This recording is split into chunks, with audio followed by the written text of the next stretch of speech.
Salut les amis, j'espère que vous allez bien. Bienvenue sur un nouveau numéro de Ultima TV. Aujourd'hui, analyse critique de la série live action One Piece. Je suis en compagnie de Ricky Laflamme alias le chasseur de l'or. Comment vas-tu? Extrêmement bien pour la review de cette saison 2 du live action de One Piece. On en a beaucoup parlé, on en a fait beaucoup de vidéos et là on arrive enfin à la conclusion. Donc ouais, j'ai hâte. La série One Piece est-elle à la hauteur de nos attentes? On vous en parle tout de suite dans cette vidéo. Ça, c'est toi le capitaine des chapeaux de paille. Monkey D. Luffy. Tu regarderas tes amis mourir. Tu ne trouveras jamais le One Piece. Et tu ne seras jamais le roi des pirates. Bing, bang. Selon toi, la saison 2 réussit-elle à maintenir l'esprit d'aventure par rapport à la saison 1? Ouais, même mieux j'ai envie de dire. Là on a franchi un cap. Je trouve qu'il y a plus de fantaisie. Là on a Reverse Mountain. On a des trucs vraiment que la boune, etc. Ah ouais, c'était énorme. Et donc ouais, en plus de ça, on a des messages en plus qui sont très forts. Là, on est dans l'âge d'or de One Piece où vraiment chaque arc a ses conséquences, ses implications sur par exemple la boune avec plus tard Brook. On a les messages aussi avec Luffy qui est pas indifférent à la cause animale, etc. Donc non, on va plus en profondeur et je sens que c'est un bon pas, ouais. Bah, je suis du même avis que toi.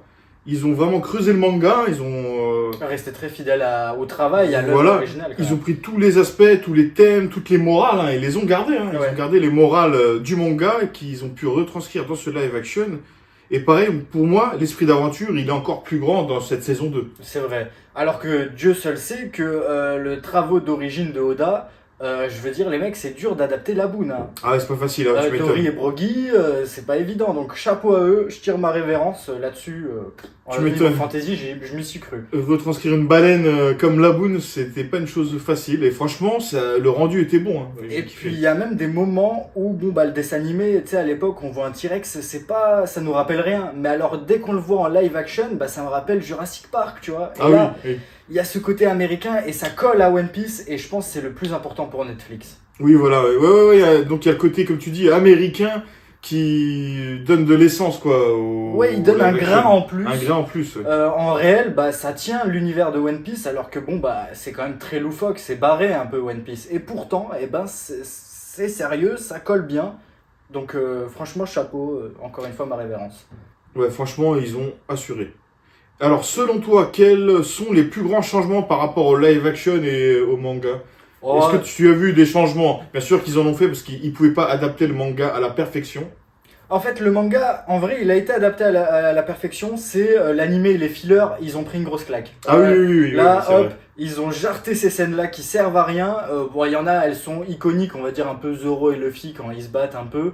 Mais hormis ça, en fait, ça passe mieux. Ah oui, tu parles de la scène à Whiskey Peak. Exactement. Oui, voilà, ils ont enlevé cette scène. Bon, bah, dans cette scène, il me semble que Luffy, il est obèse. Et il est obèse, il a trop mangé. Il est obèse, donc ils nous ont épargné cette scène. Et Zoro, il a trop bu. Et Zoro, il avait bu, oui. Et ils se battent. Et finalement, là, non, on passe toutes ces choses un peu inutiles. On va à l'essence même. Ouais, voilà, je pense que c'est question de crédibilité à l'écran. Ça aurait été peut-être pas crédible de voir un Luffy obèse. Et voilà. puis, comme on sait, Drum, je crois, c'est 27 épisodes qui a été adapté en 3. Si je dis pas de conneries. Oui, c'est ça.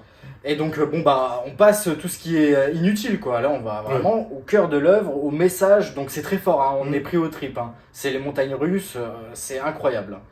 J'ai bien aimé Lockdown, donc ils nous ont supprimé tous les épisodes filler, mais ils nous ont gardé l'épisode des sabres de Zoro. Waouh, oui. Voilà, ils ont retranscrit la scène, hein. Même pour moi, entre le manga et le live action, ils ont repris des paroles du manga qu'ils ont mis dans le scénario, hein, dans les dialogues. Et d'ailleurs, petit parallèle avec Lockdown, je trouve que bah, du coup, encore une fois, le live action peut faire quelque chose que le manga n'a pas le luxe de faire, c'est-à-dire que on nous présente Kuina, si je dis pas de conneries, hein. C'est ça l'ami de Zoro. Oui. Et bah du coup, c'est la même actrice que dans le flashback à Zoro, Exact. donc on se dit là, il y a vraiment une couille, il y a un truc, et là c'est confirmé par Oda, je suis désolé. Ah oui, Kuina n'est pas morte, ou Kuina, elle a eu une jumelle. Une jumelle ou alors un lavage de cerveau, c'est que ça. Donc je trouve qu'en fait, finalement, ils apportent encore des réponses. Ouais, c'est pas mal ça. Ouais, ils c'est apportent des vraiment pas réponses dans ce live action, comme tu dis, et j'ai trouvé ça sympa. Ouais, par le biais des acteurs, c'est très fort, franchement. Sinon, l'arc Little Garden, il est très bien retranscrit également. J'ai kiffé. avec les géants et tout. Et ils ont même, encore une fois, l'homme bougie. amélioré le travaux d'origine. Moi, je me rappelle, j'ai lu le manga, la maison de Mr. Tree, c'est un cube. Là, ils en ont fait un truc Disney. Ils ont rajouté une âme à tout ça. Ah ouais. Et j'ai l'impression qu'Oda corrige un peu, même par exemple, des vieux croquis. Il se dit, Ouais. non, là, je vais faire un truc Disney. Alors dans une interview, j'avais vu que lui-même avait dit, oui, il corrige des points négatifs de son manga. Il refait des points qui selon lui ne servent à rien, ne servent à rien. Alors il s'est dit, bon bah on va réadapter le manga sur le live action pour toucher un autre public peut-être. Voilà. C'est vrai. Et dans une autre interview, Oda, il a déclaré aussi qu'il s'est beaucoup inspiré de Disney et du film Hook. Alors moi je connais pas. Ah oui, Hook, oui. Mais c'est pour répondre à tous les gens qui disent oui mais ça fait trop enfantin, etc. Voilà, qu'est-ce que la base de Oda? Et je trouve que c'est fidèle et ça va parler même aux enfants comme aux adultes et je trouve ça très fort. L'arc Drum également, j'ai bien kiffé. Elle était Quelle très claque. fidèle au manga, hein, Ouais, vraiment. non, j'ai eu les larmes. Vraiment très très fidèle. À part les hommes de main à la fin, bon bah ça c'est un petit point négatif de ma part. C'est le seul point noir. Voilà, les hommes de main qui ont fusionné, bon c'était un peu chelou. J'aurais préféré des hommes que les soldats viennent se battre. Mais tu Mais m'avais sinon c'est la seule scène expliqué qu'ils ont changé. que alors il y a un duo d'ennemis, Chopper Sanji se battent Ouais, contre un duo. le boxeur et l'archer là, ouais. Ils fusionnent eux. Ouais, dans le manga ils fusionnent normalement. Mais à la place, du coup, Oda a préféré faire fusionner les gardes à la fin pour que Zoro ait un peu plus Voilà. de Ouais, c'est ça, de cure-dent, on va dire, d'amuse-bouche ça. pendant l'arc. c'est ça. Après j'ai pas le manga sous les yeux, mais je crois que c'est ça normalement. Oui, c'est ça, c'est ça. Ensuite la scène du passage de East Blue vers Grand Line, il est énorme dans la montagne. Et c'est vrai. Mais on nous fait tout de suite comprendre, c'est ça qui est bien, hein, que là, Luffy, t'es pas prêt, mec. Que tu vas devoir faire des allers-retours vers Alabasta. Tu vas pas tout de suite aller tout de suite à Grand Line parce que tu vas te faire masser, mec, t'es pas encore prêt. Et on nous le fait vraiment bien comprendre. Ah ouais, non, je le ils l'ont ressens bien perso. fait. Bah c'est à ce moment-là que j'ai kiffé le manga, le début de l'aventure, c'est là quand il traverse Grand Line, là t'as le début de l'aventure quoi, c'est là que le manga m'a fait kiffer. Mais d'ailleurs, je me dis quelque chose, je me dis que Oda, comme là, il travaille sur le live action, finalement, il retravaille sur son passé. Si tu vois où je veux en venir. Ouais, un peu, oui, c'est Là, ça, oui. en ce moment, sur Elbaf, les gars, c'est très bizarre, hein, ça parle de Chopper. Alors qu'on vient de finir l'arc Drum. Alors, est-ce que Oda, il ferait pas des notes pendant qu'il fait le live action et il se dit, oh punaise, je pourrais faire ça en fait pour Elbaf. Et je Ah, trouve- tu crois qu'il se corrige? Même pas qu'il se corrige, mais qu'en fait, carrément, en travaillant sur ces vieilles planches, il se dit, oh bah je peux faire ça, je peux amener ça, vu qu'il a tout de frais en fait dans sa tête. Peut-être, oui. Et donc, Possible. je trouve ça très fou, les similitudes qu'il y a entre le manga et le live action, les petites piqûres de rappel entre Chopper, etc. Je trouve ça très fort. Pour ceux qui savent. J'en reviens sur l'arc Drum Island. Donc, selon toi, pour cet arc, est-ce que ça fonctionne correctement? Est-ce que le live Ouais. action est fidèle au manga avec cet arc? En 3 épisodes, franchement, mais c'est monstrueux. Ouais. La performance de l'acteur Diloulouk. Mais en fait, moi, je vais vous dire, cette saison, elle avait les moyens. Oui, ils avaient les moyens. Ils avaient énormes. les moyens. Je sais plus, ils avaient un gros budget. Mais ça s'est ressenti et les acteurs, j'en connaissais pas beaucoup, mais punaise, Qu'en as-tu pensé de l'introduction de Chopper? trop fort. Et je pense que leur pièce maîtresse dans tout ça, c'est de jouer entre acting et CGI. Ouais. Je trouve que c'est très Ah, il fort. était bien fait. J'ai eu peur au début de voir Ouais. un Chopper pourri, et franchement, il est super bien fait. J'ai bien aimé. Franchement, je le mets à la même place que Rocket. Ouais. Franchement, Ouais. c'est... Et puis, en plus, ils ont joué sur les tailles, sur ses transformations. On voit déjà 2-3 formes, je crois. Ouais, il en Et manque plus qu'une seulement. c'est vachement bien retranscrit. Ensuite, dans le même marque, ce que j'ai aimé, c'est... est-ce que selon toi, justement, est-ce que tu ressens les émotions comme dans le manga? Ouais, évidemment. Ouais, non, Parce que moi, je les ai ressentis. moi, je les ai ressentis de plein fouet. Les gars, de toute façon, cette histoire, à chaque fois que je vais la voir, peu importe, papier, animé, live action, ça met les larmes. Non, c'est trop fort. C'est trop fort. Et la perf de l'acteur. Mais en fait, même quand Chopper pleure, j'ai fait une comparaison avec le manga, et ben, il pleure de la même manière. Et c'est très fort. Non, Ah ouais. non, ils sont très très chauds. Franchement, les gars, si vous avez été touchés émotionnellement par cet arc, bah, dans le live action, vous allez être touchés également. Si ce n'est pire. Voilà. Parce qu'en plus, il y a le côté réel là.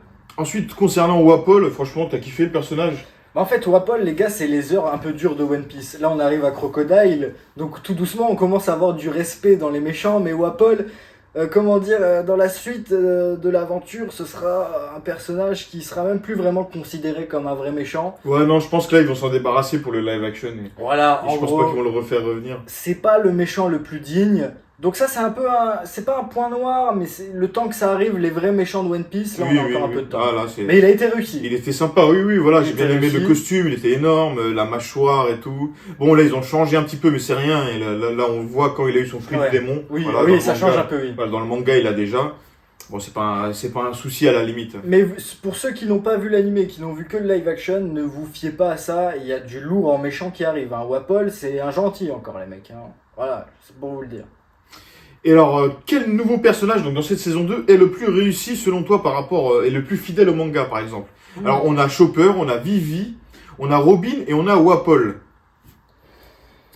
Ah. On a également Dragon, mais bon, Dragon, on voit pas beaucoup. Mais alors, lequel personnage, selon toi, est le... Robin, on la voit pas beaucoup, finalement. Mais Robin, On voit un peu. elle a quand même ce rôle. Ouais, ils ont donné Elle le a côté cette fibre. mystérieuse, c'est ça que j'adore, hein, comme dans le manga. Et puis elle a ce côté méchante, peste, et à la fois elle est Oui. un peu gentille, parce qu'on a vu avec Vivi, elle la prévient. Nico Robin, c'est un personnage, et puis elle est incarnée par une mannequin russe. Alors, qui est le plus réussi? Ah, mais Oui. Vivi aussi, elle sort de l'école Bridgerton, et j'en parlerai plus tard. On a Smoker aussi. Smoker qui. Ouais.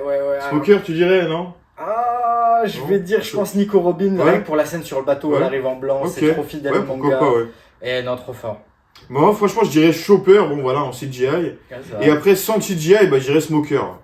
Smoker, Mais parce qu'on parle pas trop Il des est énorme. personnages secondaires, mais Kurea, là, la médecin de 130 ans. Ah oui, j'ai pas pensé. Ah oui, il y a Kurea, exactement. Ouais, elle est trop bien Énorme, faite. énorme personnage, énorme interprétation de cette actrice que je ne Ouais. connais pas. Ouais, absolument pas. Elle nous a fait chialer, la meuf. Même Iloulou hein. Et Iluluk, ah oui, non, voilà. Quel Celui père. avec le meilleur design, c'est Iluluk. Voilà, il a Ouais, gagné quel la père. médaille, il a gagné la coupe. Ouais. Je vote pour Iluluk. Le mec, c'est le meilleur personnage. Ah, le putain. meilleur Les design. cheveux et tout, Ouais, c'est ils ont trop énorme. bien fait. Ah, les Puis, cheveux, ils mais ont je bien... vous jure, vous avez le cœur qui bat à chaque fois que cet acteur sera en Ah ouais, scène. non, j'ai kiffé. C'est J'ai chaud. vraiment hein. kiffé. Ensuite, notre équipage de chapeau de paille ont-ils évolué un petit peu selon toi ou Bah, ça grâce un peu à l'argent qu'ils ont mis, déjà Luffy, chose que je reprochais saison 1, c'est que Luffy il était pas trop élastique. Là, saison 2, il est vraiment élastique. Ah oui, il là, ils balade ont mis de un peu bas en plus, bras. Sanji, il fait des 3-6 retournés. Ouais. Lui, ça se concrétise quoi sur le bateau. ça y Voilà, est, on y est. commence à voir l'argent. Zoro, il fait toujours la gueule, il parle à personne. Zoro qui a pris de la whey. Ouais. Le mec c'est devenu un buff. Il a poussé à la salle. Hein. Mais ouais, très stylé Zoro.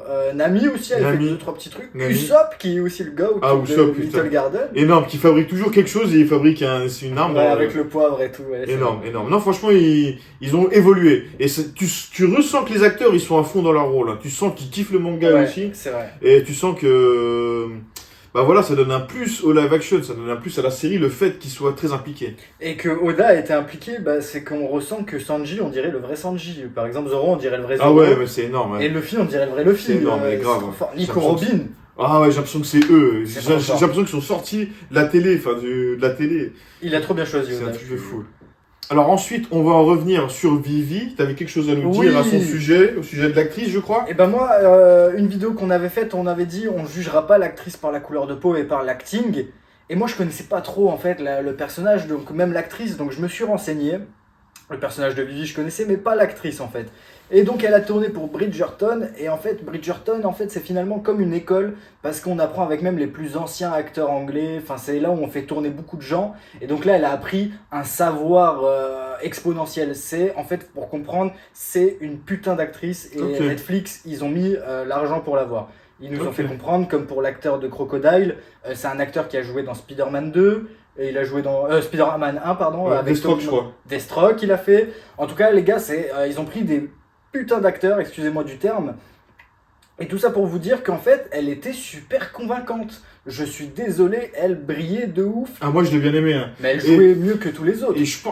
D'après ce que j'ai compris, c'est Oda qui a choisi les acteurs. Ouais. Et je trouve que le fait d'avoir choisi cette actrice, ça colle au personnage princesse du désert, princesse... Ouais, c'est pas comme Savus Rogue où Voilà. ça tombe un peu de nulle part. Voilà, parce qu'elle vit Là- dans le désert, hein, faut pas oublier, voilà, Alabasta, c'est ça. Alabasta. Donc je trouve qu'elle est très bien choisie. Et puis les gars, je vais pas vous dire la même chose que dans la première vidéo, je vous mets la petite miniature si vous voulez aller la voir, mais les gars, elle s'appelle Nefertari, donc évidemment qu'elle renvoie à Cléopâtre.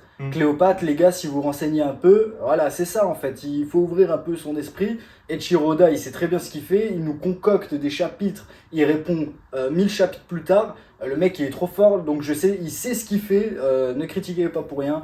Et suivez le maître Oda, vous verrez, il va pas nous décevoir. Ok. Donc maintenant, on va parler de réalisation, d'effets spéciaux, tout ça. Alors selon toi, les effets spéciaux, les décors, les combats sont-ils réussis? Mais évidemment, mais en fait là c'est le magicien d'Oz, on joue avec nos perceptions, Dory et Broggy, en fait ils sont pas vraiment géants les mecs, mais on ressent qu'ils sont géants. Ouais. C'est trop bien fait, les plans de vue ils sont en dessous, en fait on dirait que le mec il fait 4 mètres mais il fait la même taille que nous, et en fait ouais non, c'est trop bien fait. Là on joue avec tout type d'effets spéciaux. Les décors, Whiskey Peak, j'ai trouvé ça énorme. La Boone, Oh là là. Reverse Mountain. La Boone, oh putain, Little Reverse Garden. Mountain, on s'y croirait. Little Garden, ah oui, avec les dinosaures. dinosaures et tout. L'île de Drum, vraiment, ils ont fait le décor, les ouais. montagnes et le tout. cerisier à la fin. Le cerisier à la fin, Oh non, ils là ont pensé là à tout. là là Ils sont là. énormes, les décors. Ouais. Et dans la première bande-annonce qu'on avait vue, avant que la saison 2 ne sorte, Ouais. on s'est dit, putain, ça a l'air de faire studio et tout. Bah non, ça fait pas du tout Pas studio. du tout, C'est non. vraiment filmé, non, on ressent pas le studio. Ouais, ça Vraiment. fait très extérieur, très aéré. Il n'y a pas un moment où on se sent enfermé quelque part, hein. Même dans le bateau il est convivial, il y a de l'espace. Donc concernant les décors, c'est vraiment énorme. Vraiment, ils ont tout bien représenté. Hein. Retranscrit. Reverse Mountain, voilà. L'intérieur de la baleine aussi. Oui. Ils ont retranscrit l'intérieur de la baleine quand même. Et c'est quand même fou. Et je trouve que même en termes d'explication pour Reverse Mountain, bah là, il pouvait pas être plus clair. Ah ouais, non, là, c'est vraiment... C'est expliqué. Franchement, je connais des gens qui n'ont pas vu le manga, ils ont juste vu le live action, ils ont kiffé. Alors concernant les chorégraphies, je trouve qu'elles sont mieux faites dans la saison 2, mieux réalisées. Dans la saison 1, il y a certains passages dans les chorégraphies, ça faisait un petit peu Power Rangers, voilà, j'ai pas trop abusé, mais il faut dire la vérité, hein, c'était un peu mal chorégraphié sur certains passages, notamment avec Carlon, qu'on en a parlé tout à c'est l'heure. vrai, mais comme tu m'as dit, pas les scènes au sabre.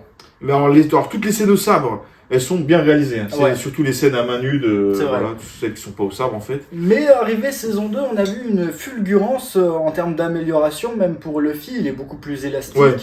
Et même pour Sanji, il est aérodynamique, le mec il fait oui, des loopings. oui, il nous fait son looping et tout, et Ouais, franchement c'est plus crédible que la saison 1, ils se sont vraiment améliorés là-dessus. Et en plus c'est carrément copié-collé au manga, vous prenez une page, Sanji il fait il fait la même tooping, les mecs, c'est trop drôle, trop bien fait. Est-ce que dans cette saison 2, le live action retranscrit fidèlement les thèmes du manga?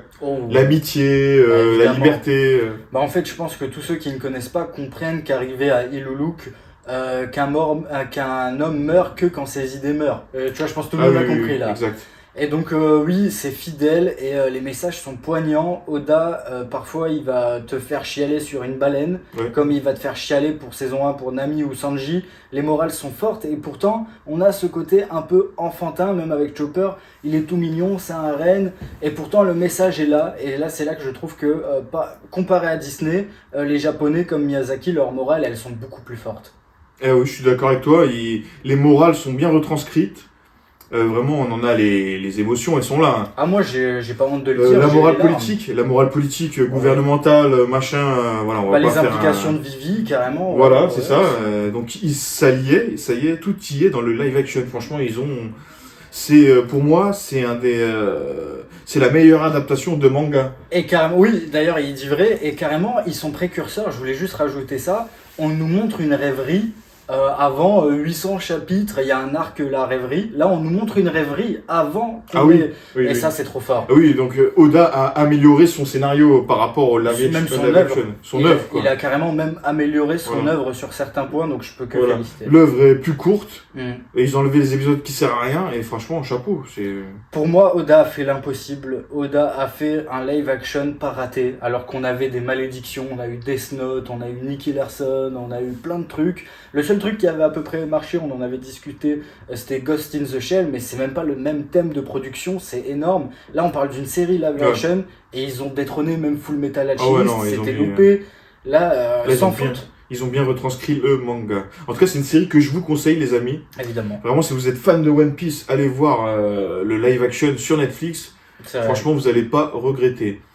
Concernant le manga, tu voulais nous parler de certaines choses, de Imu, je crois. Voilà, on va parler, petite parenthèse, sur Imu. Bah, Oda, en fait, il est trop fort, et comme il travaille sur le live action, il nous préparait déjà, en fait, on avait vu le trailer, il nous montrait Dory et Broggy, et à ce moment-là, sur Elbaf, Dory et Broggy succombaient à l'attaque d'Imu. En fait, ils avaient le Domi Reversi. Alors, qu'est-ce que c'est Imu, son pouvoir, c'est le fruit du démon originel. le fruit du démon, c'est le fruit du démon. Donc en fait, il peut retourner les gens contre eux. En fait, il leur met un démon en eux et ils deviennent méchants. Par exemple, Dory et Broggy qui sont gentils, ils deviennent méchants. Là, actuellement dans le manga, on nous parle de Chopper qui a mangé le fruit de l'humain et qui est la faiblesse du fruit du démon originel d'Imu. Et là, je me dis, mais en fait, Oda, il est trop fort parce que dans Drum Island, on voit Chopper donner un espèce de champignon empoisonné à Iluluk. Oui, oui. Et il faut suivre les gars, c'est super important. En même temps, on nous dit aussi que Barbe Noire est sur Drum Island. Exact. Je vais y revenir. Alors Chopper, il a mangé le fruit de l'humain et on sait qu'en fait c'est un champignon. Et en fait, Chopper, en mangeant ce fruit du démon, son rêve c'est de devenir le meilleur médecin, devenir le remède originel. En fait, il le sait pas, mais en mangeant ce fruit du démon, il est devenu le remède. Il cherchait à faire le remède, il est le remède. Ok. Et en fait, en faisant ça, Oda, il montre que, il sait que, il connaît son œuvre, il connaît Drum Island, et il nous fait des rappels, là je crois on est au 1178, 79e, et le mec nous montre que il était là encore pour Drum Island. Et donc je trouve ça trop fort, la plume elle est extrêmement forte, c'est un génie absolu. Et concernant Barbe Noire, et ben en fait je pense qu'il cherchait ce fruit du démon, le fruit de l'humain, pour justement s'attaquer à Saint Imu Nerona, qui a eu un face reveal, on voit que c'est un homme, un démon, il nous montre un peu ses pouvoirs, et peut-être qu'il va même tuer Usopp, c'est ce qui se dit en ce moment, parce que Usopp l'a nargué, et Imu est venu du coup pour l'attaquer à Elbaf, sauf qu'en faisant ça, faut comprendre que Imu se met en danger, parce qu'en fait sur Marie-Joise, tu vois, ils ont tous une bulle. Et en fait, Imu, c'est un peu le diable, et il leur a menti, il leur a dit c'est pour préserver l'air pur, sauf qu'en fait, c'était que pour lui. Ok. En fait, Imu a besoin d'un air pur, et apparemment, l'air pur n'est pas chez les humains. Ok. Les humains lui font mal, et donc c'est pour ça que Marie-Joise est complètement isolée, cajolée, et que c'est confiné, en fait, c'est un endroit confiné. Et donc voilà, c'était pour vous dire que Oda, en travaillant sur le live action, peut ensuite mieux travailler sur le manga, et franchement chapeau pour ce chapitre 1179. Ok, donc j'en déduis que Oda nous donne les réponses aux questions que l'on se posait dans le manga en fait. Il donne les réponses dans le live action au moins, il nous donne des indices. Ouais, parce qu'il me semble que Drum Island, ça doit être autour des... allez, peut-être 20, 30... non, 30 c'est Skypiea, donc ça veut dire c'est dans le manga, c'est peut-être tome 18. Ok. Et là, genre chapitre, ça doit être le 121 en manga. Le mec, il répond bien plus tard. Ok, oui. Et je trouve que pour l'œuvre, il arrive à trouver les anciens et à parler aux jeunes en même temps. Ok, et ouais. Voilà, il réunit le public, quoi. Chapeau bas. En tout cas, c'était une bonne série. J'ai kiffé. Je vous la recommande. N'hésitez pas à vous abonner à ma chaîne. Abonnez-vous également à la chaîne du Chasseur de l'Or. Très important. Son lien sera en bas de la vidéo. Et voilà. Et un mot de la fin. Bientôt un live BO7 secret zombie, donc soyez là avec Tai. Voilà, un petit live Call of Duty zombie. Bientôt. Et abonnez-vous à Taïsi Gaming. Abonnez-vous à ma chaîne également. Voilà. Petite cloche, commentaire. Le mot de la fin, ce sera Saint Imu. Et on vous dit à bientôt pour de prochaines vidéos, les amis.